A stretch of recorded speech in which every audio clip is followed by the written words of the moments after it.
Astaghfirullah. Bismillahirrahmanirrahim. Assalamualaikum warahmatullahi wabarakatuh.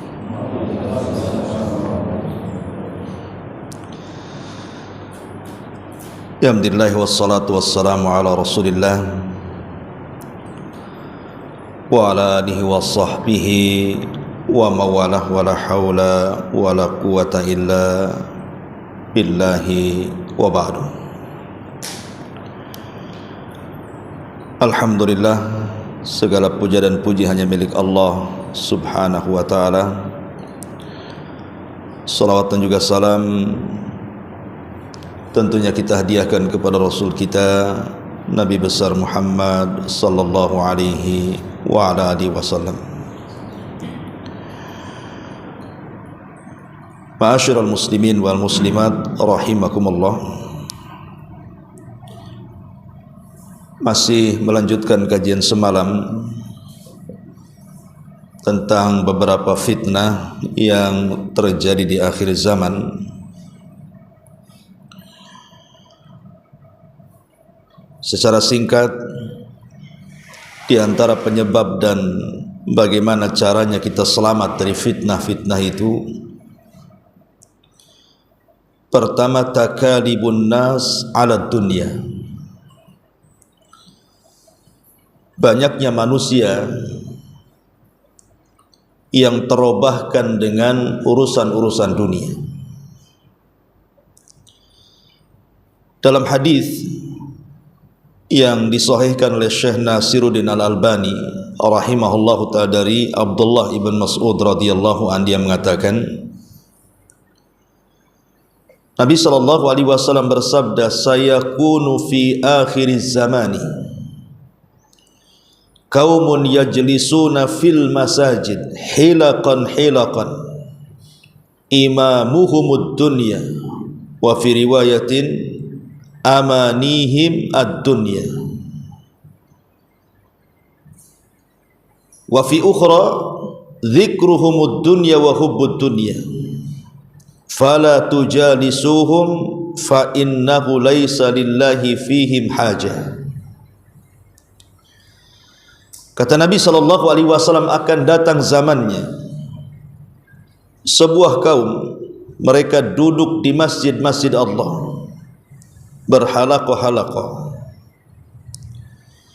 tetapi yang dibicarakan oleh mereka itu adalah perkara dunia, atau cita-cita mereka urusan dunia, atau mereka lebih banyak berbicara dunia dan juga cinta kepada dunia. Maka jangan duduk bersama mereka, karena Allah subhanahu wa ta'ala tidak punya hajat dengan mereka. Lihat hadis ini, bagaimana Nabi SAW bersabda itu 14 abad yang silam, sudah memberikan arahan kepada kita bahwa nanti akan datang zamannya manusia itu duduk-duduk di masjid bukan berzikir, baca Quran, berbicara masalah agama, sunnah dan yang semacamnya, tapi justru yang dibicarakan dunia. Dan ini sudah menjadi sebuah kenyataan, kan? Justru berbicara bisnis itu malah di masjid, bukan di luar masjid. Padahal kita tahu bahwa di zaman Nabi SAW pertama kali mengadakan salat Jumat, berapa jumlahnya? 40 orang. Itulah kenapa dalam mazhab Syafi'i mensyaratkan jumlah dari salat Jumat itu 40 orang minimalnya, karena memang Jumat pertama jumlahnya segitu. Tetapi ketika di tengah-tengah Nabi SAW sedang berkhutbah, datanglah kafilah dagang dari Syam. Maka separuh daripada jemaah, ada yang mengatakan 20 orang, isyruna rajula, itu keluar mengejar kafilah dagang itu karena takut tidak mendapatkan barang. Maka turunlah surah Jum'ah, idza nudiya lis-salati min yaumil jum'ati fas'au ila dzikrillahi wa dzarul bai'.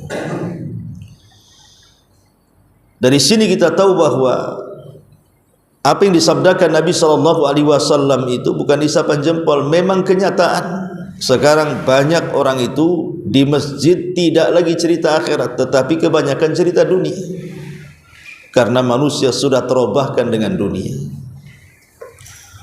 Umar bin Khattab radhiyallahu anhu ketika mendapatkan berita bahwa perang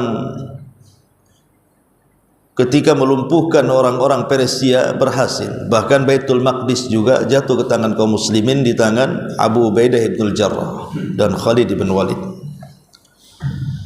Masalahnya kunci Baitul Maqdis itu kan tidak mau diserahkan kecuali langsung kepada Amirul Mukminin. Maka Umar pun akhirnya datang dari Madinah ke Syam berdua dengan Aslam pembantunya untuk mengambil kunci itu. Yang menarik adalah ketika sampai di Syam, maka Umar kemudian mampir di tendanya Abu Ubaidah bin Jarrah. Betapa kagetnya, karena di tenda itu tidak ada barang-barang mewah, padahal dia seorang jenderal. Kalau hari ini jenderal banyak duitnya, banyak bisnisnya. Ini jenderal tidak punya apa-apa di tendanya, padahal menaklukkan negeri adidaya Persia. Harusnya banyak harta ghanimahnya. Disitulah Umar bin Khattab radhiyallahu an menangis ketika melihat Abu Ubaidah dan mengatakan, kulluna ghayyaratna dunya. Kami semua wahai Abu Ubaidah terobahkan dengan dunia, illa anta, kecuali engkau. Begitulah dunia bisa merubah segalanya. Dalam sebuah hadis masih disebutkan dalam silsilah ahadits as-sahihah, la ya'tiyanna 'alan nasi zaman qulubuhum qulubul a'ajim hubbud dunya wa sunnatuhum sunnatul a'rab. Akan datang zamannya, kata Nabi SAW, di mana hati-hati mereka seperti hati-hati orang asing, cinta dengan dunia, tapi sunnah mereka seperti sunnah orang-orang Arab. Ma ataakum min rizqin ja'aluhu fil hayawanat yarawna al-jihad dararan waz zakah maghrama. Apapun yang Allah anugerahkan daripada rizki kepada mereka, mereka jadikan hanya untuk menghabiskan kehidupan dunia mereka saja, dan mereka memandang jihad itu memadaratkan dan zakat itu merugikan. Lihat hadis ini. Nabi SAW mengatakan nanti akan muncul zamannya manusia-manusia itu hati mereka hanya terpaut dengan dunia saja. Belum tidur sudah cerita dunia. Nanti sebelum tidur angan-angannya dunia. Bangun tidur juga begitu. Kemudian Nabi SAW mengatakan, ma atahum mir rizqin ja'aluhu fil hayawan. Di mana setiap datang rizki dari Allah Subhanahu wa taala, mereka habiskan hanya untuk menyenangkan kehidupan dunia saja. Dia bekerja 1 bulan itu, ketika gajian jadi habiskan hanya untuk jalan-jalan, senang-senang, seolah-olah begitulah kehidupan dia, tidak ingat akhirat. Bahkan kalau seandainya mereka diajak berjihad, bagi mereka itu madarat, dan kalau diseru untuk zakat itu justru merugikan mereka. Nah, ini juga salah satu bentuk bagaimana takalibun nas ala dunia, bagaimana manusia itu hati mereka terpaut dengan dunia itu luar biasa, dan ini fitnah akhir zaman. Bahkan lebih tegas lagi hadis yang dikeluarkan Imam Bukhari dari Abi Hurairah radhiyallahu an, Nabi mengatakan, ya'ti 'alan nasi zamanun la yubali ar-rajulu min aina asaba al-ma min halalin aw min haramin. Akan datang zamannya kepada manusia di mana seseorang tidak peduli dengan pencarian hartanya, apakah dia dapat dari yang halal ataupun yang haram. Lihat lebih tegas lagi, Nabi SAW mengatakan akan datang zamannya manusia tidak peduli ketika mencari kekayaan itu. Dan sekarang lihat zamannya. Zaman hari ini enggak peduli, yang penting dapat uang kan. Apalagi dengan dunia-dunia global hari ini yang jauh terasa dekat, kemudian manusia terfitnah dengan media handphone yang di tangan-tangan antum itu. Terkadang ada orang-orang yang kemudian disibukkan dengan media-media, dengan film-film, sinetron-sinetron. Celakanya pula film sinetron ini semua membicarakan orang-orang kaya, syutingnya di rumah mewah, itu. Tidak ada di desa-desa tuh, rumah gubu-gubu. Pemainnya juga seolah-olah hanya untuk mengumbar syahwat saja. Yang nonton pula orang miskin, yang merankan orang kaya kan itu. Akhirnya angan-angannya ingin seperti mereka. Tengok tetangga ingin punya mobil, pengen juga punya mobil. Lah dari situ menunjukkan bahwa syahwat dunia di akhir zaman ini itu akan semakin menarik manusia. Ma'asyiral muslimin yang dimuliakan Allah Subhanahu wa taala. Bahkan lebih tegas lagi, masih disebutkan dalam silsilah ahadits as-sahihah, Nabi SAW mengatakan, inna baina yadayi sa'ah taslimul khasah. Sesungguhnya mendekati hari kiamat itu akan banyak peristiwa. Salah satunya adalah taslimul khasah, di mana salam itu hanya disampaikan kepada orang yang khusus saja. Artinya mengucapkan salam itu hanya dilontarkan kepada orang yang kenal saja, yang gak kenal gak disalami. Dan itu sudah terjadi, jangan kepada orang awam, ikhwan-ikhwan aja begitu. Kalau yang jemaah pengajian di sini nampak dari jauh saja sudah assalamualaikum kan itu. Tapi kalau ketemu orang awam, mana mau salam dia. Nah ini sudah terjadi. Bahkan terkadang kalau kita mengucapkan salam itu kepada orang yang tidak dikenal, orang yang tidak dikenal yang mendapatkan salam dari kita itu keheranan, malah mendekat pula. Kapan kenalan? Kapan saya kenal kamu? Kok kamu mengucapkan salam katanya. Bukannya dijawab malah heran kan itu. Itu sudah terjadi itu. Kemudian juga kata Nabi SAW, wa fashwut tijarati, dan buruknya perniagaan. Dan ini juga salah satu fitnah ya, buruknya perniagaan. Orang yang mengurang-urang takaran, timbangan, meteran, curang dalam dagang, belum lagi perkara riba, gharar dan yang semacamnya, itu sudah terjadi. Dan kita bisa rasakan, bahkan jangan-jangan pula kita pemainnya pula di situ. Kemudian juga hatta tu'inal mar'atu zawjaha 'ala tijarati, sampai banyak kaum wanita yang ikut membantu suaminya dalam berniaga. Jadi fungsi wanita sudah mulai bergeser itu. Harusnya wanita itu menjadi ibu rumah tangga, bergeser pula dia. Terkadang dia pula lah yang kemudian pandai berdagang, suaminya pula tak pandai. Dia sibuk dengan manusia, suaminya tak sibuk, senang saja di rumahnya. Waqat'ul arham, dan juga memutus tali silaturahim, wa syahadatuz zur, dan persaksian palsu, wa zuhurul qalam, dan banyaknya pena, artinya banyaknya tulisan-tulisan.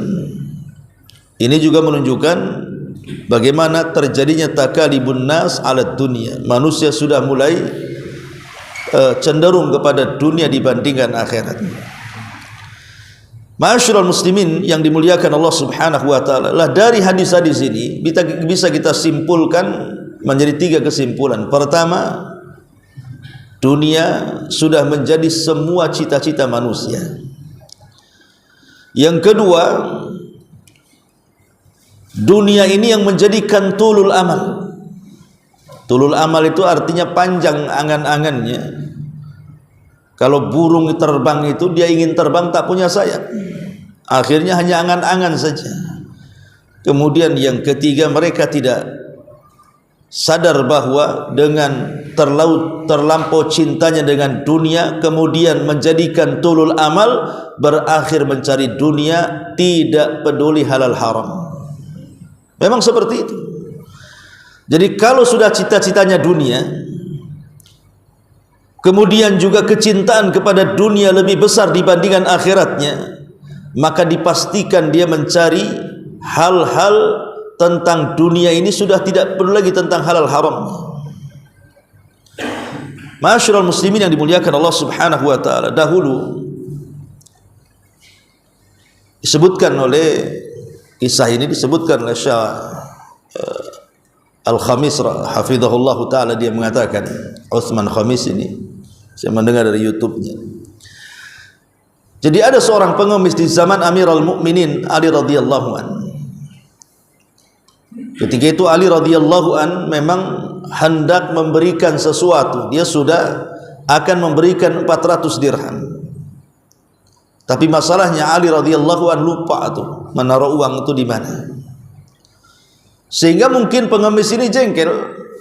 Akhirnya kemudian dia pun pergi, namun sebelum pergi dia mencuri pelana kudanya Ali radhiyallahu an. Setelah itu Ali radhiyallahu an menemukan uang 400 dirham itu. Setelah akan diberikan kepada pengemis, pengemisnya sudah nggak ada pula, sudah hilang kan gitu. Yang ada justru pelayannya dan mengatakan, wahai Amirul Mukminin, barusan ada pencuri mencuri pelana kuda kami. Maka Ali radhiyallahu mengatakan, kebetulan di tanganku ada 400 dirham. Tadinya aku akan berikan kepada pengemis tadi, tapi dia sudah tidak ada. Sekarang kau belikanlah pelana baru, nih uangnya. Berangkatlah pembantunya Ali ke pasar. Sampai di pasar ada pula orang jual pelana kuda. Tawar, dapat pula 400 dirham. Ketika pembantunya Ali pulang dan memberitahu pelananya ini, Ali radhiyallahu an heran, ini kan pelana kita katanya. Dari mana kau beli katanya? Maka sang pembantu Ali mengatakan, kami beli dari orang yang seperti ini sifatnya. Ali langsung bertakbir dan mengatakan, Allahu Akbar. Jika yang kau sifatkan itu benar, itulah pengemis tadi yang akan aku beri uang 400 dirham katanya. Rupanya dia pencurinya. Kemudian Ali radhiyallahu an mengatakan, demi Allah, kalau dia mau sabar, dia akan mendapatkan 400 itu dengan cara halal, tapi karena dia tidak sabar, dia mendapatkan dengan cara haram. Artinya rizki Allah itu tidak akan kemana. Kalau memang hari itu dia dapat 400, ya 400 saja. Itu sudah ditentukan, bahkan dicatat di Lauhil Mahfuz, bahkan dicatat dalam rahim setiap manusia. Lalu kalau seandainya takdir Allah sudah ditentukan bahwa seseorang tidak mungkin melampaui takdir pendapatan setiap harinya, lalu buat apa kemudian dia mengejar dengan yang haram, toh juga dapatnya segitu juga kalau dia mencari dengan yang halal. Nah, dari sini ma'asyiral muslimin yang dimuliakan Allah Subhanahu wa taala, orang-orang yang mereka mencari harta dengan cara yang haram itu, mereka tidak yakin dengan takdir hakikatnya. Mereka enggak yakin dengan takdir, makanya mereka tidak tawakal. Padahal Rasul mengatakan, lau antum tatawakkaluna 'ala Allah haqqa tawakkuli la ruziktum kama yurzaqut tayr yaghdu himasan wa taruhu bitana. Kalau anda bertawakal dengan betul-betul tawakal kepada Allah Subhanahu wa taala, maka kalian akan diberikan rizki seperti Allah memberikan rizki kepada burung. Coba lihat burung itu. Siapa peneliti burung di sini? Burung ini kalau terbang, maka dia pandangannya akan tajam ke bawah. Dan dia tahu ada makanan di bawah itu. Bahkan kita manusia saja tidak tahu di bawah ada makanan burung. Burung tahu dari atas makanannya di situ. Dan kalau dia sudah tahu ada makannya di situ, dia tidak akan pergi sendiri. Dia akan memanggil kawanannya dan mengatakan, kemari, di sini ada rizki kita. Maka kawanannya dari mana-mana akan datang kemudian menyerbu rizkinya rame-rame. Itulah indahnya burung. Burung itu kalau dapat rizki ngajak-ngajak. Kalau antum dapat rizki jauh-jauh, mana ada tuh ngajak-ngajak. Antum ngajak-ngajak kalau susah aja ngajak-ngajak tuh. Nah itu susah baru ngajak-ngajak gitu. Ada kerjaan enggak katanya? Kalau ada kerjaan tak mau ngajak orang. Itulah bedanya kita dengan burung. Lah Nabi SAW mengatakan kalian akan diberikan rizki seperti burung. Bagaimana burung itu keluar lapar, pulang pula ada kenyang. Siapa yang mengarahkan rizki? Burung tidak punya ijazah sekolah pun tidak, tapi Allah arahkan rizkinya dengan tawakal tingkat tinggi yang dimiliki burung.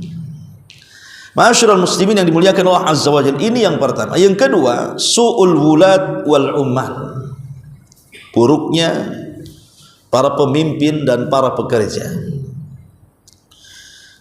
Nabi SAW mengatakan dalam hadis Abi Umamah radhiyallahu an, yakunu fi hadhihi al-ummah fi akhir zamani rijalun ma'ahum siyatun ka'annaha adnabul baqar yaghduna fi sakhatillahi wa yaruhuna fi ghadabillahi. Akan muncul di tengah-tengah umat ini di akhir zaman manusia-manusia yang tidak lepas dari cemeti yang mereka bawa, seperti ekor-ekor sapi betina. Mereka keluar dari rumah dalam kondisi dimurkai Allah, mereka pulang dalam kondisi dilaknat Allah Subhanahu wa taala. Keluar dan pulang dilaknat oleh Allah Subhanahu wa taala. Para pensyarah hadis ini, apa maksudnya? Ya. Mereka mengatakan bahwa hadis ini gambarannya adalah di akhir zaman itu ada manusia-manusia yang mereka memang niat keluar rumah itu sudah hendak berlaku zalim. Jadi sudah ada niat keluarnya itu, dia akan menyakiti orang, dia akan menzalimi orang. Kemudian setelah dia menyakiti dan menzalimi orang, dia pulang merasa puas dengan kezalimannya. Lah itulah orang yang keluar dan pulang itu berada di tengah-tengah kemurkaan dan laknat Allah Subhanahu wa taala. Dan itu yang terjadi. Yang terjadi seperti itu. Banyak para pemimpin-pemimpin itu memang niat mereka itu ingin melakukan kezaliman. Dan mereka puas dengan kezaliman. Kemudian juga ada hadis yang lainnya, Nabi SAW mengatakan, yakunu fi akhir zaman umara'u zalama wa wuzara'u fasaqa wa qudha'u hawana wa fuqaha'u kadhiba faman adraka minkum dzalika zaman fala yakunanna lakum katiban wala arifan wala syurtiyan, rawahu Tabrani wa sahahahu Albani. Kata Nabi SAW, nanti di akhir zaman akan muncul para pemimpin-pemimpin zalim dan menteri-menterinya fasik, penegak-penegak hukumnya para pengkhianat, dan ahli fikihnya para pendusta. Maka barang siapa yang mendapatkan zaman itu, maka jangan bergabung, baik menjadi sekretarisnya ataupun orang-orang yang memberikan pandangannya, atau boleh jadi menjadi pengamannya, polisinya atau yang semacamnya, syartiyan. Rawahu Tabrani, hadis ini dikeluarkan Imam Tabrani dan sahihkan Syekh Albani rahimahullahu taala. Lihat, Rasul menyebutkan 4 manusia di sini. Pertama, pemimpinnya zalim. Yang kedua, para menterinya fasik karena penjilat pemimpin. Yang ketiga, para penegak hukumnya mereka para pengkhianat. Mereka menegakkan hukuman itu sesuai dengan pesanan. Dan para fikihnya, para ulamanya yang harusnya menasihati pemerintah itu, justru mereka para fuqaha yang suka berdusta, memain-mainkan fatwa. Makanya kan ada istilah ulama itu, ada namanya ulama usulta, ulama pemerintah. Apa yang dipesankan pemerintah buat fatwa dia. Ada namanya ulama ummah, ulama umat. Yang disenangi umat itulah yang didakwahkan, yang dibenci umat dia tidak mau dikatakan, menyembunyikan yang benar, hanya menampakkan apa yang disenangi umat, dan itu yang banyak. Tetapi ada yang terakhir inilah yang disebut dengan ulama rabbani, memang ulama yang menegakkan perintah-perintah Rabbnya. Ma'asyiral muslimin yang dimuliakan Allah Azza wa Jalla. Kemudian juga disebutkan di dalam hadis yang dikeluarkan Imam Ahmad dari hadis Jabir bin Abdullah radhiyallahu anhuma, Nabi pernah mengatakan kepada Ka'b bin Ujrah, a'adzakallahu min imaratis sufaha, semoga Allah melindungi engkau dari pemerintah yang buruk. Kemudian Ka'ab ibn Ujrah mengatakan, wa ma imaratus sufaha. Apa yang dimaksud dengan para pemimpin yang buruk, yang jahil, yang bodoh itu? Kemudian Nabi mengatakan, umara'u yakununa ba'di la yahtaduna bihadi wa la yastannuna bisunnati faman saddaqahum bikadzibihim wa anahum ala zulmihim faulaika laisu minni wa lastu minhum.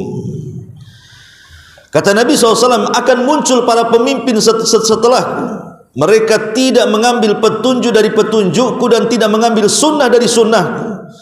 Maka barang siapa yang membenarkan perbuatan mereka dengan kedustaannya dan membantu mereka dengan kezalimannya, maka mereka bukan termasuk umatku dan aku tidak mengakui mereka umatku. Lihat bagaimana Nabi SAW mengancam dan juga mengatakan 14 abad yang silam bahwa akan muncul para pemimpin seperti ini. Tetapi walaupun demikian, ikhwatu fiddin, bukan berarti kemudian kita dibolehkan untuk melakukan pemberontakan. Seandainya kita dihadapkan dengan para pemimpin yang seperti ini, dan memang sudah dihadapkan seperti ini, maka tetap kewajiban kita adalah mendengar dan taat. Tidak boleh kita melakukan pemberontakan. Sebejat apapun penguasa itu, doakan kepada Allah, mudah-mudahan Allah berikan hidayah kepada mereka. Karena di zaman Imam Ahmad Ibn Hanbal rahimahullahu ta'ala, fitnah khalqul Quran itu kan luar biasa ya kan. Bayangkan Imam Ahmad itu melawan pemerintah yang berseberangan akidahnya, itu 3 kurun kekuasaan loh, dari Khalifah Ma'mun, kemudian Ma'mun meninggal ganti dengan Al-Mu'tasim, Mu'tasim meninggal diganti dengan Al-Wathiq. Itu 3 kurun kekuasaan itu di atas Mu'tazilah tuh. Dan Imam Ahmad Ibn Hanbal rahimahullahu ta'ala melihat bagaimana teman-temannya disiksa sampai sebagian mereka meregang nyawa, menjadi syahid. Seperti Muhammad ibn Nuh rahimahullahu ta'ala meninggal di penjara. Al-Imam Al-Buwaiti itu temannya Imam Syafi'i itu juga meninggal di penjara. Kemudian Nu'aim ibn Hammad juga meninggal, kecuali Imam Ahmad. Nah, pemerintah itu tidak langsung membunuh Imam Ahmad karena tahu di belakangnya banyak murid-muridnya. Kalau sampai dibunuh bisa terjadi masalah kan begitu. Makanya hendak membunuh pelan-pelan saja. Tapi Allah takdirkan, Allah selamatkan Imam Ahmad. Begitu kuatnya cengkraman Mu'tazilah di zaman itu. Lah di zaman Khalifah Mu'tasim, Imam Ahmad ini sempat disiksa habis-habisan, bahkan didebatkan dengan Ahmad ibn Abi Du'ab kan, begitu-gitu tokoh Mu'tazilah. Bahkan Ahmad ibn Abi Du'ab meminta kepada Khalifah Mu'tasim untuk dikeluarkan hukuman mati. Tapi Khalifah Mu'tasim ketika itu tidak menyetujuinya, cukup minta dipenjara saja. Lah saat di penjara inilah ada peristiwa besar di Amuriyah. Di Amuriyah itu ada seorang wanita yang dilecehkan oleh orang kafir. Kemudian dia berteriak-teriak dan mengatakan, wa Mu'tasimat, wahai Khalifah Mu'tasim, tolong aku, katanya.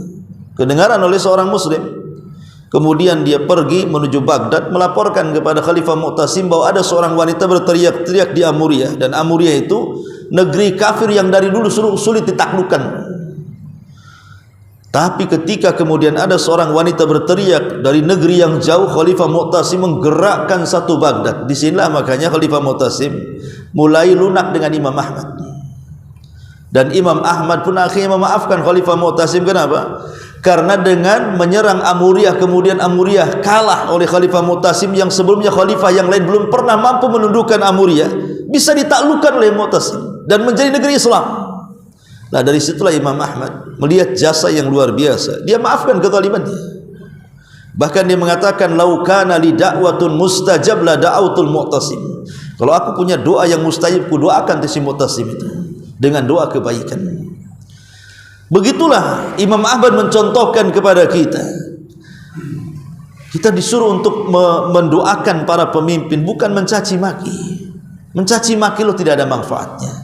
Tapi mendoakan itu jelas ada manfaatnya. Ma'asyiral muslimin yang dimuliakan Allah Subhanahu wa ta'ala, intinya bahwa Inilah fitnah yang kedua ketika rusaknya para wulat, para pemimpin dan juga para umal, para pekerja di sekitarnya. Itu di antara fitnah terbesar. Kemudian yang ketiga, qillatul ilmi wa nuqsanuhu wa raf'u. Qillatul ilmi, sedikitnya pengetahuan, wa nuqsanuhu, dan berkurangnya pengetahuan, wa raf'uhu, dan terangkatnya pengetahuan. Nabi SAW pernah mengatakan, mautul alim musibatun la tujbar. Kematian orang alim itu musibah yang tidak bisa digantikan. Sampai hari ini siapa yang mampu menggantikan Imam Syafi'i? Tidak ada. Menggantikan Imam Ahmad? Tidak ada. Menggantikan Abu Hanifah? Apalagi. Menggantikan Imam Malik? Apalagi. Tidak ada. Biasanya kalau ulama meninggal itu, orang-orang setelahnya lebih jahil dibandingkan sebelumnya. Tapi kalau orang kaya mati, akan muncul orang yang jauh lebih kaya dibandingkan orang kaya yang mati itu. Kalau ada pemimpin yang mati, langsung ditunjuk wakilnya untuk naik, bahkan terkadang lebih hebat dibandingkan presidennya dari sebelumnya, kan gitu. Itu kalau urusan dunia. Tapi kalau urusan agama tidak. Kalau ada seorang alim meninggal, pasti penerusnya tidak lebih alim daripada sebelumnya. Karena Rasul yang mengatakan mautul alim musibatun la tujbar. Kematian alim itu musibah yang tidak bisa digantikan. Mau digantikan dengan siapa? Jangankan cerita madzhabul arba, ulama-ulama kontemporer kita saja. Syekh Albani meninggal, siapa yang bisa menggantikan? Syekh bin Bas meninggal, siapa yang bisa menggantikan? Syekh Utsaimin meninggal, siapa yang bisa menggantikan? Tidak ada yang bisa menggantikan. Itu ulama kontemporer, kan itu. Ulama bagaimana pula ulama salaf? Lah di akhir zaman itu ilmu akan diangkat, bukan diangkat itu maksudnya tiba-tiba hilang di dada-dada kaum muslimin, bukan. Tapi diangkatnya ilmu itu dengan diwafatkan satu persatu ulamanya.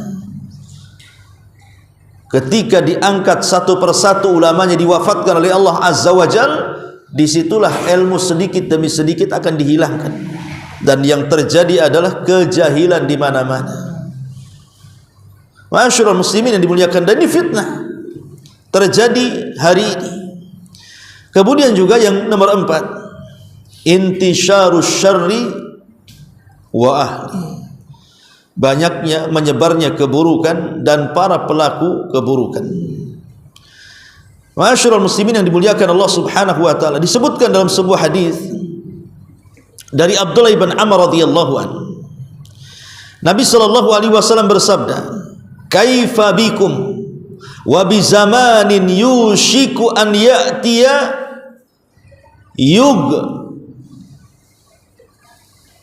yushiku an ya'tiya yughazbalu an-nasu fihi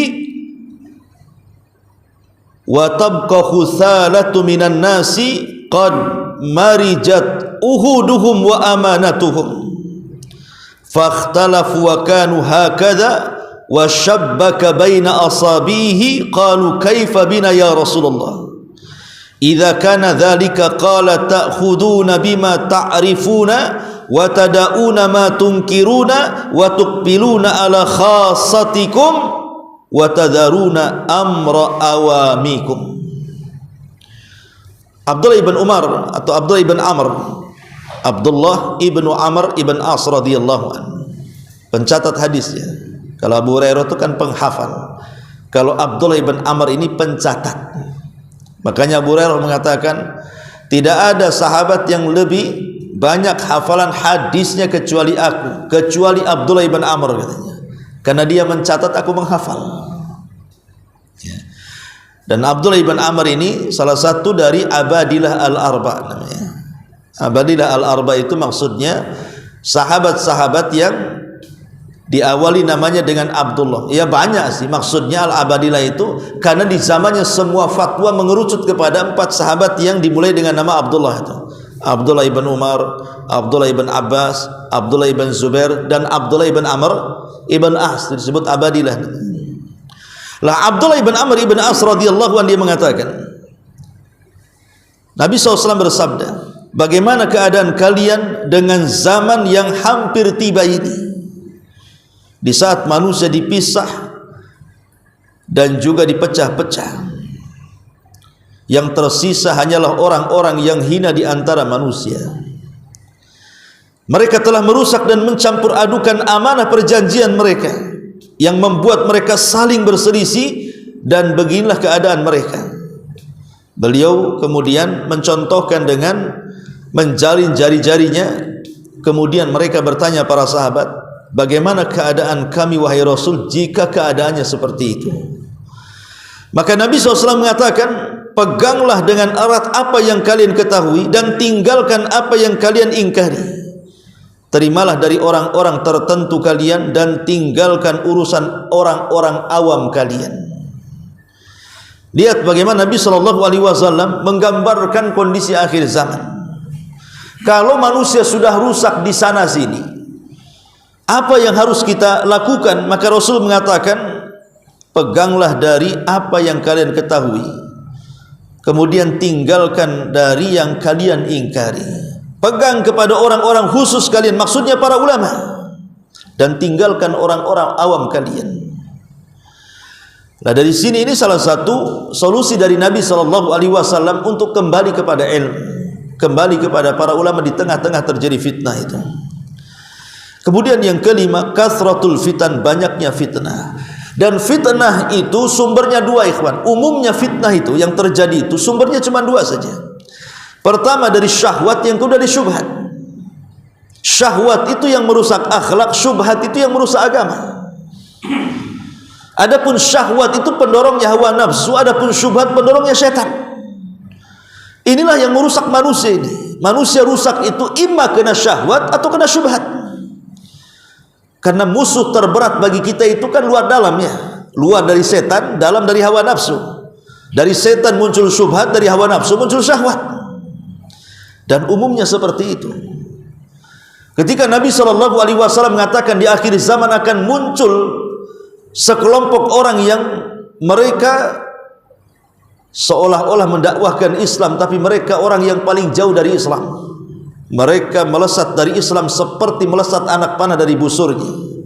Dan mereka masih muda-muda, tapi mereka jahil. Mereka lah orang-orang Khawarij, kata Rasulullah. Kenapa muncul kelompok ini? Dan ini kelompok pertama yang muncul sebelum Syiah kan. Kelompok ini muncul sebagai kelompok sesat karena kelompok-kelompok ini membawa syubhat kemana-mana. Kalau sekelas ulama dunia di zaman itu namanya Imran ibn Khittan, bisa terpengaruh dengan Khawarij. Ada seorang ulama, Imran ibn Khittan, Muhammad ibn Sirin menceritakan, di zaman tabi'in itu ada orang yang pakar tafsir, pakar hadis, pakar syair, pakar dalam semua fan, namanya Imran ibn Khittan itu. Sampai dipuji keilmuannya. Banyak orang-orang datang dari mana-mana belajar, karena dia menguasai semuanya masalahnya. Belajar tafsir dia pakarnya, belajar hadis kepada dia pakarnya, belajar syair dia pakarnya. Jadi orang senang belajar dengan Imran ibn Khittan ini. Entah kenapa dia tertarik dengan seorang wanita anak dari pamannya. Sementara pamannya ini pemahamannya Khawarij. Dan ulama sebaya dia mengatakan kepada Imran ibn Khittan, sebaiknya kau jangan menikahi orang itu, karena pemahaman keluarganya Khawarij, kau akan tertarik dengan mereka. Kata Imran ibn Khittan dengan bangganya dia mengatakan, justru kalau aku menikahi wanita itu, aku akan menarik semua keluarganya kepada ahli sunnah. Tapi apa yang terjadi? Menikahlah Imran ibn Khittan hanya karena tertarik dengan para cantik anak dari pamannya itu. Setelah menikah apa yang terjadi? Apakah dia menarik keluarga istrinya menjadi ahli sunnah? Tidak, justru dia yang tertarik jadi Khawarij.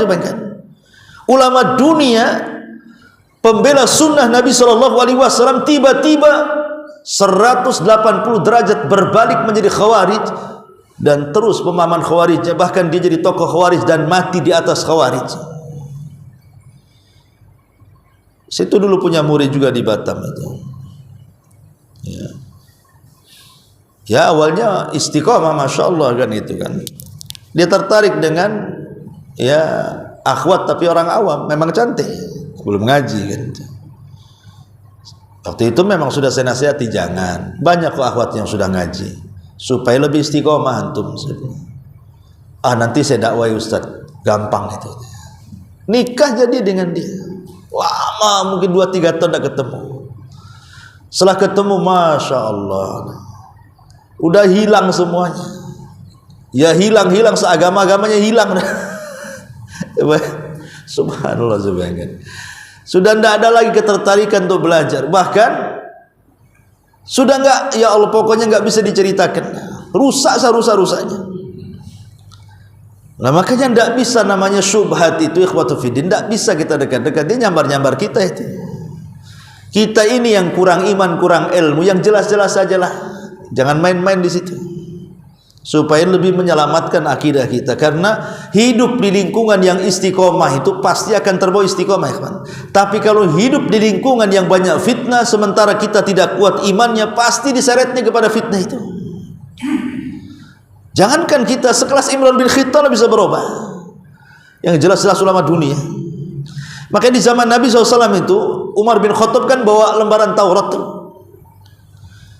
Sekelas Umar saja yang dikatakan oleh Nabi SAW, kalau ada Nabi sepeninggalku, Umar lah orangnya karena cerdasnya. Ketika dia membawa lembaran Taurat, Rasul marah dan mengatakan, amutahawwikun anta ya ibnal Khattab, apakah kau sudah bingung wahai putra Khattab? Buang tuh lembaran-lembaran itu. Laqad taraktu fikum alal bayda lailuha kanahariha la yazigu anha illa halik. Aku tinggalkan lo Islam itu terang benerang, malamnya seperti siangnya, siapa yang berpaling dia sesat, ya. Artinya bahwa kalau sekelas Umar saja dikhawatirkan Rasul, dia bisa berubah masuk ke agama lain kan gitu. Bisa saja dia masuk ke Yahudi. Itu dikhawatirkan Rasul, padahal ya kita katakan mustahil. Tapi bagi Allah mungkin saja membolak-balikan hati kan. Makanya Nabi SAW itu setiap sholat selalu mengatakan, ya muqallibal qulub tsabbit qalbi ala ta'atik. Sampai Ummu Salamah mengatakan, ya Rasulullah, kenapa anda banyak membaca doa itu? Apa kita katakan Rasul akan tersesat sehingga harus berdoa seperti itu? Wahai zat yang membolak-balikan hati, tidak mungkin, mustahil Rasul tersesat kan begitu. Tapi kenapa Rasul membaca doa itu terus? Makanya Ummu Salamah bertanya, maka Rasul mengatakan, ya Umma Salamah, yang namanya hati manusia itu berada di jemari-jemari Allah, di genggaman Allah. Allah bisa saja merubah orang itu sesat sesaat atau mendapatkan hidayah sesaat. Ya, jadi jangan main-main dengan masalah syubhat ini. Ma'asyiral muslimin yang dimuliakan Allah Subhanahu wa taala. Begitu juga masalah syahwat. Ya. Dan dua-duanya adalah pemicu fitnah. Adapun perbedaan syubhat dengan syahwat, ya, seperti yang saya sering contohkan, perbedaan Adam dan iblis. Kalau iblis dikeluarkan dari sorga oleh Allah karena syubhat, kalau Adam dikeluarkan dari sorga karena syahwat. Kenapa syahwatnya Adam? Karena Allah melarang, kau jangan makan buah ini, jangan kau dekat-dekat, dimakan pula. Makan itu urusan syahwat, urusan perut, ya. Maka dari itulah Adam diusir. Adapun iblis ini bukan masalah syahwat, dia masalah syubhat. Ketika disuruh sujud tak mau dan mengatakan saya lebih baik daripada Adam kan, aku diciptakan dari api, Adam dari tanah. Nah, itu namanya syubhat tuh namanya. Kerancuan dalam pikirannya. Sebab itulah Allah murka dan mengusir iblis dari surga. Nah, itulah perbedaan syubhat dan syahwat. Dua-duanya fitnah. Ma'asyiral muslimin yang dimuliakan Allah Subhanahu wa taala. Lalu bagaimana caranya kita ini menghadapi fitnah ini? Pertama, sebutkan oleh para ulama supaya kita terhindar dari fitnah adalah muhawalatu al-ibti'adi an mawatinil fitani. Berusaha menjauh dari sarang-sarang atau tempat-tempat yang di situ terdapat fitnah. Di zaman sekarang, di zaman yang penuh dengan fitnah itu, jauhi tempat-tempat fitnah supaya kita tidak masuk dalam fitnah. Memang kita tidak mungkin keluar dari fitnah. Makanya ketika Rasul mengatakan as-sa'idu liman junnibal fitan, orang yang berbahagia itu orang yang dijauhkan fitnah, bukan kita yang menjauh dari fitnah. Karena kita tidak mungkin menjauh dari fitnah. Mustahil kita menjauh dari fitnah itu. Fitnah akan ada terus di sekitar kita dan mengganggu kita kan. Tetapi Rasul mengatakan orang bahagia itu adalah orang yang Allah menjauhkan kita dari fitnah. Bukan kita menjauh dari fitnah, Allah yang menjauhkan. Dengan cara apa? Memberikan taufik kepada kita. Dan mintalah kepada Allah agar kita dijauhkan dari fitnah dengan berbagai macam bentuk yang sudah kita jelaskan. Maka sebagai bentuk upaya kita ini mencari sebab supaya terjauh dari fitnah, jauhi tempat-tempat fitnah itu. Ini yang pertama. Kenapa demikian? Karena Allah mengatakan wattaqu fitnatan la tusibanna alladziina zalamu minkum khassah. Takutlah akan fitnah kalau sudah ditimpakan Allah itu, yang terkena bukan orang-orang zalim saja, orang baik pun terkena imbasnya di situ. Yang kedua, al-i'tisamu bil kitabi was sunnah. Yang bisa menjauhkan kita dari fitnah adalah berpegang teguhlah dengan Quran dan sunnah. Ketika Allah Subhanahu wa taala menurunkan Adam, Hawa dan iblis dari dunia, dari sorga menuju dunia, Allah Subhanahu wa taala katakan fa imma ya'tiyannakum minni hudan fala khaufun 'alaihim wa lahum yahzanun. Dalam ayat yang lain fala yadhillu wa la yashqa. Faman tabi'a hudaya fala yadhillu wa la yashqa. Seolah-olah Allah mengatakan qul nahbitu min hajami'a. Kami katakan keluar kalian dari sorga semuanya. Maksudnya Adam, Hawa dan iblis. Fa imma ya'tiyannakum minni hudan, kelak aku akan turunkan petunjukku kepada kalian. Maka barang siapa yang mengikuti petunjukku, dia tidak akan sedih dan tidak akan takut. Dalam ayat yang lain, tidak akan sesat dan tidak akan binasa. Sebagian ulama tafsir mengatakan, apa yang dimaksud petunjuk di sini? Yang dimaksud petunjuk di sini adalah para utusan yang Allah utus dan kitab-kitab yang Allah turunkan. Jadi kalau seandainya dahulu di zaman Nabi Musa ada orang-orang yang mengikuti Musa dan Tauratnya, itulah mereka di atas petunjuk, tidak akan sesat dan tidak akan binasa. Kemudian muncul lagi di zaman Isa. Maka siapa di zaman Isa yang mengikuti Isa dan Injil yang diturunkan kepadanya, maka orang-orang itu tidak akan celaka dan tidak akan binasa. Sekarang eranya adalah era Nabi kita Muhammad sallallahu alaihi wasallam dan Quran yang diturunkan kepadanya. Maka siapapun yang mengikuti Nabi dan Al-Quran yang dibawanya, maka tidak mungkin sesat dan binasa. Itulah yang Rasul katakan, taraktu fikum amraini lan tadillu ma tamassaktum bihi ma kitaballahi wa sunnati. Tinggalkan kepada kalian dua pusaka, kalau kalian pegang erat keduanya tidak mungkin sesat selamanya, Quran dan sunnah Nabi sallallahu alaihi wasallam. Inilah yang bisa menjauhkan kita dari fitnah, berpegang kepada Al-Quran dan sunnah Nabi sallallahu alaihi wasallam. Ya ayyuhalladzina amanu idza tanazza'tum fi syai'in farudduhu ila Allahi war Rasul. Baik, kemudian yang ketiga, antal zamal muslim halal fitani jama'atal muslimin. Hendaklah ketika terjadi fitnah, bergabunglah dengan jamaah kaum muslimin. Artinya bergabung dengan pemerintah, ya. Jangan mengacau. Karena hanya dengan bergabung dengan pemerintah, karena pemerintah ini kan ketaatan ketiga setelah Allah, Rasul dan ulil amri. Tetapi walaupun demikian, ketaatan kepada ulil amri ini terpaut kepada ketaatan kepada Allah dan Rasulnya, kan? Artinya kalau mereka memerintahkan yang ma'ruf, ya kita taat. Tapi kalau mereka memerintahkan yang batil, ya jangan taat. Tapi secara umum as-sam'u wa ta'ah itu adalah kewajiban, karena itu yang bisa menghilangkan fitnah. Kemudian juga yang nomor 4, as-sabr wa adamul ajalati, sabar dan tidak tergesa-gesa di dalam menghadapi fitnah. Karena banyak orang-orang yang tergesa-gesa akhirnya menyesal, kan? Contohlah fitnah-fitnah yang ringan saja yang di depan kita. Terkadang ada orang yang diuji oleh Allah itu dengan kesehatannya, akhirnya dia sakit. Diuji dengan ekonominya, akhirnya putus asa. Diuji dengan keluarganya, akhirnya terjadinya perceraian dan begitu seterusnya. Ini kalau kita tidak sabar menghadapi ujian-ujian fitnah yang seperti ini, orang jadi putus asa, kan? Betapa banyak kemudian orang-orang sakit yang parah sakitnya, akhirnya kemudian melihat kuburan itu seolah-olah dia mengatakan apa? Laitani makana, kalau bisa aku saja yang dikubur yang hidup, katanya.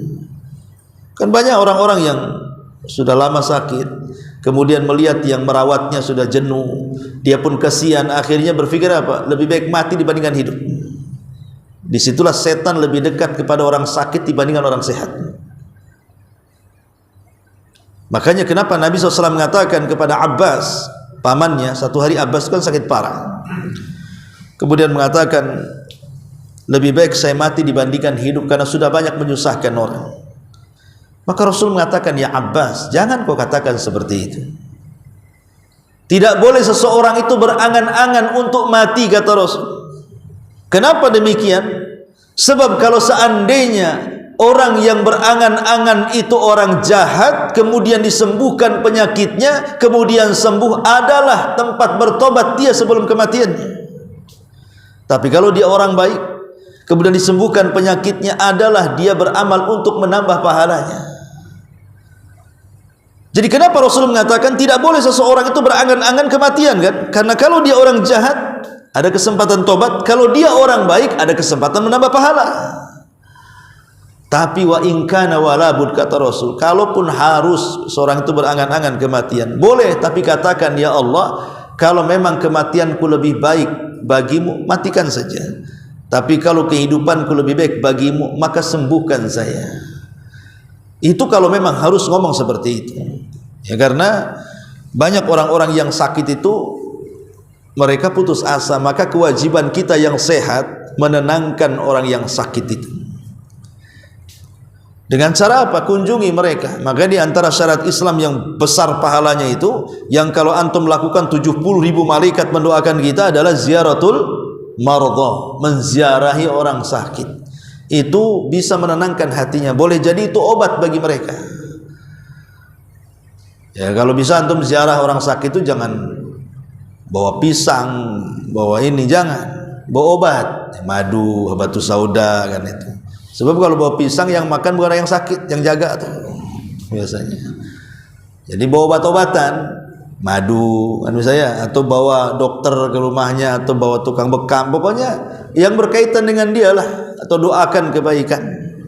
Ya, kemudian kalau sudah sampai di rumahnya, hibur dia dengan menceritakan kebaikan dia. Kalau seandainya Allah takdirkan dia meninggal, maka yang terekam dalam otaknya itu berhusnudzon kepada Allah. Oh, saya ini masih ada kebaikan, mudah-mudahan ada harapan masuk surga.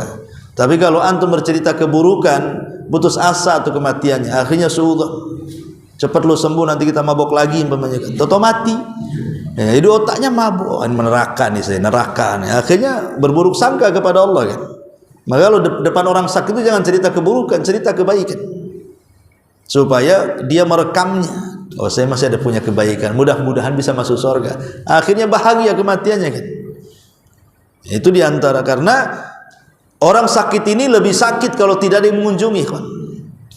Orang sakit, dia sudah sakit dengan penyakitnya, lebih sakit lagi kalau antum tidak mengunjungi dia. Jadi kuadrat sakitnya itu jadinya. Udah sakit dengan penyakitnya, lebih sakit lagi kok. Dia kalau sakit saya datang ke rumahnya, giliran aku sakit tak datang pula dia ke saya. Itu kan lebih sakit lagi dia. Sakit hati akhirnya. Jadi kenapa orang ziarah orang sakit itu bagian hak seorang muslim, karena minimalnya bisa meringankan, gitu ya. Kemudian juga yang kelima, ar-ruju' ilal ulama'i rabbaniyin as-sadiqin ahla basiratin. Kembali kepada para ulama. Tentu ulama rabbani, ulama ahli sunnah wal jamaah, ulama salaf, yang mereka memang pandangannya luas. Dan itu disebutkan dalam surah An-Nisa ayat 83. Kemudian yang nomor 6 langsung, taqwallahi azza wa jalla.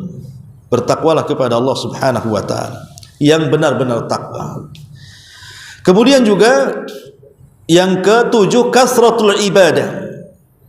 Perbanyak ibadah. Di zaman fitnah ini perbanyak ibadah, karena ibadah di zaman fitnah ini pahalanya besar. Kata Rasulullah, al-ibadatu fil haraji ka hijrati ilayya. Ibadah di waktu terbanyaknya fitnah, pembunuhan dan yang semacamnya, maka pahalanya sama dengan hijrah kepadaku. Kenapa kok disamakan dengan hijrah? Apa tujuan hijrah Nabi? Menyelamatkan agama. Itu tujuan Nabi, hijrah kan menyelamatkan agama, maka disuruh hijrah. Sebab kalau tetap di Mekah, banyak orang yang kufur nantinya, sudah Islam bisa balik lagi, ya. Makanya untuk menyelamatkan agama, dia dan para sahabat hijrah. Lah, ibadah di waktu fitnah juga sama, supaya kita istiqomah, jangan sampai futur. Sebab kalau seandainya kita tidak memperbanyak ibadah di zaman fitnah, nanti kita keseret fitnah, akhirnya hilang agama kita. Makanya Rasul mengatakan, memperbanyak ibadah di zaman fitnah itu pahalanya sama dengan hijrah bersamaku, karena sama-sama menjaga agama. Ya, ini yang nomor 7. Kemudian yang nomor 8, adamul isya'a fi at-tawasul al-internet. Jangan mengikuti berita-berita yang tidak jelas yang tersebar di internet, di medsos. Karena begini ikhwan, dulu kan memang tidak ada handphone ya. Kalau kita mendengar berita hoax, berita dusta itu lama tersebarnya kan, karena kan dari mulut ke mulut, dari kuping ke kuping gitu ya. Kalau sekarang kita ngetik kemudian dimasukkan langsung di share, satu dunia tahu, sehingga fitnah ini akan mudah menyebar. Berita-berita hoax ini jangan ikut terlibat menyebarkan, apalagi dia yang menyebarkan, apalagi membacanya. Karena timbulnya fitnah itu karena terlampau masuk dalam masalah-masalah seperti ini. Saya contohkan dalam sejarah ya. Di zaman perang Uhud, kenapa kaum muslimin kalah coba? Karena ada sebagian para pemanah, sekitar 40 dari Bukit Ainain turun kan. Kemudian Khalid bin Walid ketika itu masih kafir, dengan manuvernya dia bisa mengelilingi bukit kemudian menduduki Bukit Ainain, dan itu salah satu penyebabnya. Tapi ada penyebab lain di situ, kekalahan kaum muslimin. Apa? Isu tentang terbunuhnya Nabi. Kita tahu bahwa Nabi itu kalau sudah pakai baju besi, kemudian Mus'ab ibn Umar juga sudah pakai besi, sudah tidak bisa dibedakan mana Nabi mana Mus'ab itu, karena perawakannya sama Mus'ab bin Umar dengan Nabi itu. Lah ketika kemudian Mus'ab ini terbunuh dalam perang Uhud, mati syahid, menyangkanya itu Nabi, maka langsung disebarkan bahwa Nabi sudah meninggal. Nabi sudah meninggal. Akhirnya sahabat yang mendengar tunggang langgang lah, kocar kacir sana sini kan. Sampai ada Anas ibn Nadhr mengatakan, ya, kenapa kalian harus lari? Apa kalian membela Nabi atau membela agama Nabi, katanya. Demi Allah aku sudah mencium nih bau surga di balik bukit ini, katanya. Kemudian dia pun mengompori sahabat balik lagi ke pertempuran. Jadi salah satu rahasia kekalahan itu karena ada penyebaran berita hoax di situ. Apa penyebaran berita hoaxnya? Tentang kematian Nabi. Padahal Nabi gak mati, dihabarkan mati, kan berita hoax namanya kan. Itu yang menjadi penyebab kekalahan kaum muslimin di Uhud itu. Ini satu. Yang kedua, tentang hadisatul ifki, tentang Aisyah radhiyallahu anha yang dituduh berzina dengan siapa? Safwan ibn Mu'attil. Ketika Aisyah malam-malam berada di tenda-tenda unta-untaan itu, dia pengen buang hajat. Akhirnya dia pergi meninggalkan pasukan buang hajat. Setelah selesai buang hajat, hilang pula kalungnya atau gelangnya gitu. Jadi dia sibuk mencari gelangnya yang hilang tuh. Nah ini para prajurit ini disangka Aisyah sudah balik ke tenda-tendaan itu, pergi meninggalkan Aisyah yang sibuk mencari gelang. Ketika Aisyah radhiyallahu sudah putus asa, gelangnya nggak ketemu kan, dia hendak pulang ke pasukan, rupanya nggak ada. Tapi Aisyah kan cerdas, dia tidak menyusul karena bahaya di padang pasir. Dia nunggu di situ, sebab dia tahu nanti kalau memang tidak ada di tenda-tendaan unta-unta, pasti pasukan akan balik lagi menjemput dia kan. Tapi ketika itu ada seorang sahabat namanya Safwan ibn Mu'attil, yang kalau kita baca biografinya orangnya tukang tidur tuh. Safwan ibn Mu'attil kalau baca sejarahnya, dia sahabat tukang tidur. Jadi kayak antum kalau nggak sabar lihat bantal langsung letak tidur gitu. Sahabat ada juga yang kayak gitu itu, namanya Safwan ibn Mu'attil. Makanya salah satu sebab dia ketinggalan pasukan itu karena ketiduran tuh, Safwan ibn Mu'attil itu. Jadi ketika dia terbangun pasukan sudah nggak ada, dia susul. Ketika di tengah jalan rupanya dia berjumpa dengan Aisyah dan dia kenal kan itu ya. Maka Safwan mengatakan kepada Aisyah, naiklah di atas untaku dan aku akan bawa engkau, katanya. Terus dia bawa pelananya sampai ke tengah pasukan. Rupanya di tengah jalan dia berpapasan dengan orang-orang munafik anak buah Abdullah ibn Ubay bin Salul bin Sabah. Abdullah ibn Ubay bin Salul. Tersebarlah fitnah bahwa Aisyah berzina dengan siapa? Safwan ibn Mu'attil. Bayangkan 1 bulan tidak turun wahyu. Nabi SAW ketika itu sesak dadanya kan gitu. Bagaimana mungkin wanita yang dicintainya, bintu Siddiq, bisa dituduh kemudian berzina dengan Safwan ibn Mu'attil? Tapi Rasul SAW mengajarkan kepada kita tentang menghadapi fitnah. Rasul sabar, tidak tergesa-gesa. Dia menunggu wahyu. Sampai akhirnya 1 bulan penuh enggak turun juga wahyu. Terpaksalah dia harus tanya betul-betul kepada Aisyah kan. Aisyah, kalau memang kau melakukannya, tinggal bertobat, Allah terima tobatmu. Tapi kalau engkau tidak melakukannya, nanti akan ada pembelaan dari 7 lapis langit sana katanya. Turun wahyu maksudnya. Engkau akan dilepaskan dari tuduhan ini. Dan betul. Rupanya turun wahyu kepada Rasul surah An-Nur ayat 1-9 membebaskan dari tuduhan itu kan. Tapi lihat dampak berita hoax ini. Dampak berita hoax semua terlibat akhirnya, termasuk Mistah, orang yang dinafkahi Abu Bakar, ikut-ikut pula memfitnah. Sehingga ketika semua fitnah sudah terurai, sudah selesai, Abu Bakar marahlah sama Mistah itu. Hampir tidak memberikan nafkah lagi. Kalau bukan karena Allah turunkan ayat, akhirnya Abu Bakar memberikan lagi nafkahnya. Tapi lihat dampak berita hoax ini. Ini contohnya, ya. Atau contoh yang lainnya tersebarnya berita hoax ini. Contoh dalam kehidupan Nabi SAW, ketika Nabi sedang berdua-duaan dengan Safiyah. Malam-malam kan itu ya, gelap-gelap gitu ya. Datang 2 sahabat lari-lari.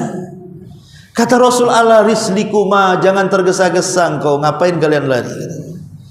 Apa kata sahabat ini? Wahai Rasul, tidak mungkinlah kami suudzon kepadamu. Tapi Rasul SAW tahu setan itu masuk dari jalan darah kan. Maka dia mengatakan bukan begitu. Ingat, setan itu bisa saja masuk ke jalan darah kalian berdua. Kemudian kalian membuat berita-berita yang tidak-tidak tentang diriku. Ya. Lah dari sini kita tahu bahwa itu di zaman Nabi kan. Kalau di zaman sekarang berita hoax itu luar biasa. Ingat tumbangnya Mesir gara-gara apa? Gara-gara Facebook. Gara-gara Facebook. Kalau Indonesia tumbang gara-gara YouTube, YouTuber buzzer dan itu kan. Itu bahaya tuh. Negara bisa tumbang gara-gara buzzer. Mesir bisa tumbang gara-gara Facebook, bayangkan. Zaman dulu kan pertama ada Facebook kan semua orang kan pegang Facebook. Nanti komunikasi dengan orang-orang di Facebook itu. Akhirnya terjadi demo besar-besaran kan. Saya bayangkan. Jadi media ini bisa manfaat dan bisa madarat gitu. Maka itu kembali kepada kita yang memegangnya. Kemudian juga yang nomor 9, nasrul khairi bainan nas, sebarkan kebaikan di antara manusia. Dan yang terakhir, berusaha untuk mencari yang halal dari perkara-perkara maisha dan jauhi dari perkara-perkara yang diharamkan Allah Subhanahu wa taala. Ini di antara 10 perkara yang disebutkan para ulama, cara menghindar daripada fitnah di zaman fitnah ini. Wallahu a'lam. Sudah jam 6. Subhanallah bihamdika asyhadu an la ilaha illa anta astaghfiruka wa atubu ilaik. Allahu ta'ala alam. Assalamualaikum.